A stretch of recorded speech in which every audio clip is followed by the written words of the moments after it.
অন্তর্বর্তী সরকারের প্রধান উপদেষ্টা নোবেলজয়ী অর্থনীতিবিদ ড. মোহাম্মদ ইউনূসের বিশেষ সহকারী সাবেক মন্ত্রিপরিষদ সচিব আলী ইমাম মজুমদার প্রধান উপদেষ্টার কার্যালয়ে উপদেষ্টা হিসেবে দায়িত্ব পালন করছেন তিনি। আলী ইমাম মজুমদার ১৯৫০ সালে কুমিল্লার নানুইয়া দিঘির পাড়ে জন্মগ্রহণ করেন। তিনি চট্টগ্রাম বিশ্ববিদ্যালয়ে গণিত বিভাগে ১৯৬৯ সালে স্নাতক ও ১৯৭৩ সালে স্নাতকোত্তর সম্পন্ন করেন। ১৯৭৭ সালে বাংলাদেশ সিভিল সার্ভিসের প্রশাসন ক্যাডারের সদস্য হিসেবে চাকরিতে যোগদান করেন তিনি। চাকরি জীবনের প্রশাসনের বিভিন্ন স্তরে সহকারী কমিশনার, উপজেলা নির্বাহী অফিসার, অতিরিক্ত জেলা ম্যাজিস্ট্রেট সহ উপজেলা ও জেলায় বিভিন্ন দায়িত্ব পালন করেছেন। আলী ইমাম মজুমদার প্রধানমন্ত্রী কার্যালয়ের মুখ্য সচিব ও পরিকল্পনা কমিশনের সদস্য হিসেবেও দায়িত্ব পালন করেন। এছাড়া বিমান বাংলাদেশ এয়ারলাইন্স ও সোনালী ব্যাংক লিমিটেডের চেয়ারম্যান হিসেবে অভিজ্ঞতা আছে তার।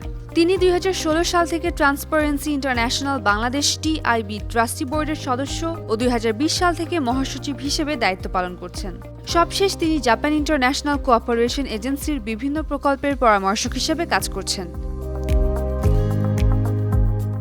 News desk ৫২ TV.